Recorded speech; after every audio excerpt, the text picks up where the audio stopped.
On dit souvent que quand on veut, on peut.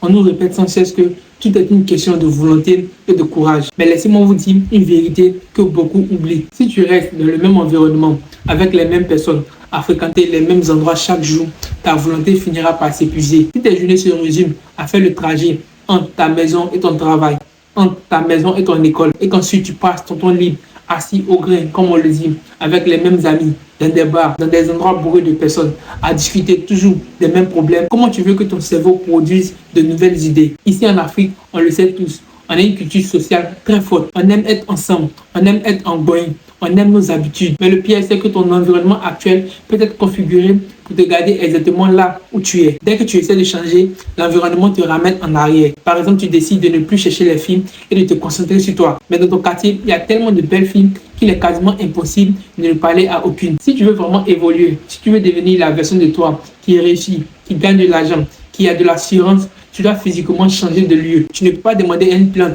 de grandir dans un pot trop petit. Au début, elle peut être dans un tout petit pot. Mais au fur et à mesure qu'elle grandit, tu dois trouver un pot plus grand et un espace plus grand. Et c'est pareil pour toi. Il y a des endroits qui aspirent ton énergie. Il y a des endroits qui te forcent par leur simple atmosphère à devenir meilleur. Des lieux où quand tu y rentres, tu te sens obligé de réfléchir et de te remettre en question. Dans cette vidéo, je vais te montrer 5 types de lieux précis dans lesquels tu dois te rendre régulièrement si tu veux que ton cerveau passe à un niveau supérieur. 1. On commence avec le lieu le plus sous-estimé pour évoluer.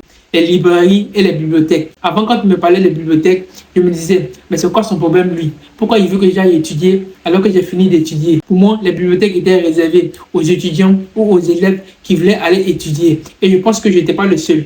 Beaucoup d'entre nous pensaient cela, alors qu'en réalité, ce sont des endroits de recherche, de calme et de réflexion. Et pour le prix d'un petit repas, tu peux répartir avec les secrets de réussite de quelqu'un qui a mis 40 ans à les découvrir. Quand tu entres dans une librairie, l'énergie change. Tu n'es plus dans le bruit, tu es maintenant dans le calme et dans la réflexion. Tu es entouré par les pensées des plus grands esprits de l'histoire sur tous les sujets, ce qui développe en toi un esprit critique bien plus supérieur à celle de la moyenne. Rien que le fait de marcher entre les rayons et de lire les titres des livres sur le business, la psychologie ou encore la gestion d'argent ouvre ton esprit sur bien des choses que tu n'imaginais pas. C'est l'endroit où tu réalises que les solutions à tes problèmes existent déjà. Il suffit de les chercher. Si tu as des problèmes pour gérer ton argent, il y a un livre pour ça. Si tu veux apprendre à parler en public pour ton business, pour tes affaires, il y a un livre pour ça. Si tu veux savoir comment l'agriculture fonctionne, il y a aussi un livre pour ça. La bibliothèque te permet de choisir tes professeurs en fonction de tes besoins du moment. Et c'est l'avantage avec les librairies et les bibliothèques. Il y a l'information. Et celui qui détient l'information a déjà tout. Avec ton téléphone, tu peux avoir accès à des milliers de livres sur Internet.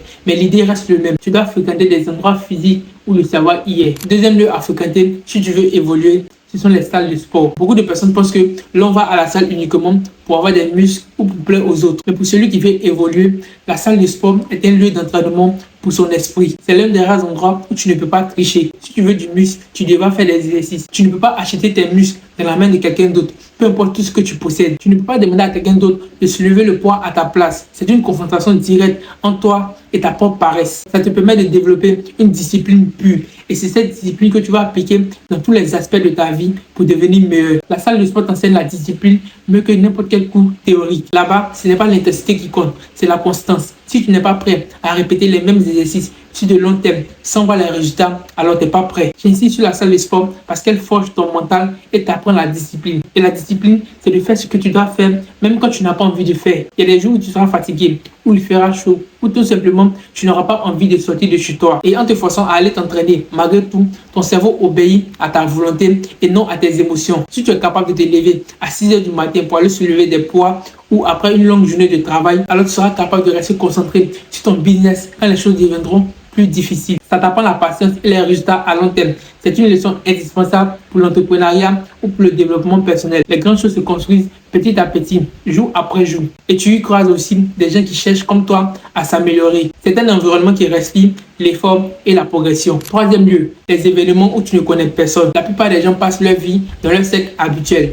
famille, amis d'enfance, collègues de bureau. C'est confortable, mais c'est un piège pour ton évolution. Si tu es toujours avec les mêmes personnes, tu entendras toujours les mêmes idées. Pour devenir une version 10 fois de toi-même, tu dois fréquenter les lieux où tu es un parfait inconnu. Que ce soit une conférence business, un séminaire, peu importe. L'objectif, c'est de te lancer dans l'inconnu. Ces lieux t'obligent à te recréer et à tester tes capacités sociales, à savoir interagir avec les gens qui ne sont pas forcément de ton milieu. Comment parler aux inconnus? Comment tu te sens entouré de personnes peut-être supérieures à toi sur le plan culturel, financier, intellectuel. Et en plus de ça, aller dans un coin où tu ne connais personne permet de te réinventer. Là-bas, il n'y a personne qui connaît tes forces et tes faiblesses. Il n'y a personne pour te rappeler que tu ne peux pas faire. Tu peux facilement te coller une identité de qui tu veux être. Tu es le maître de ce que tu proposes. Personne ne sait que tu as échoué hier ou que tu es timide d'habitude. C'est une page blanche qui permet de tester ton charisme et ta capacité à convaincre. Si tu restes dans ton quartier, tu ne rencontreras jamais peut-être les personnes qui peuvent changer ta trajectoire. Une seule discussion de 5 minutes avec la bonne personne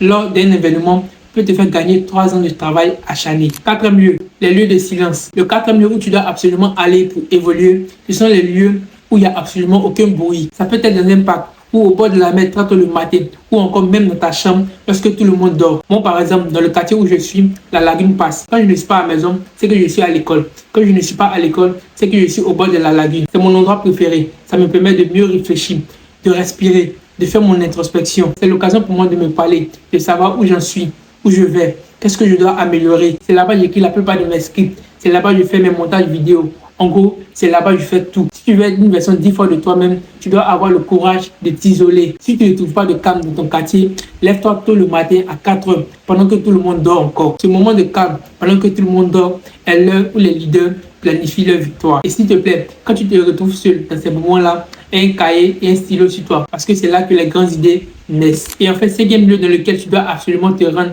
si tu veux évoluer.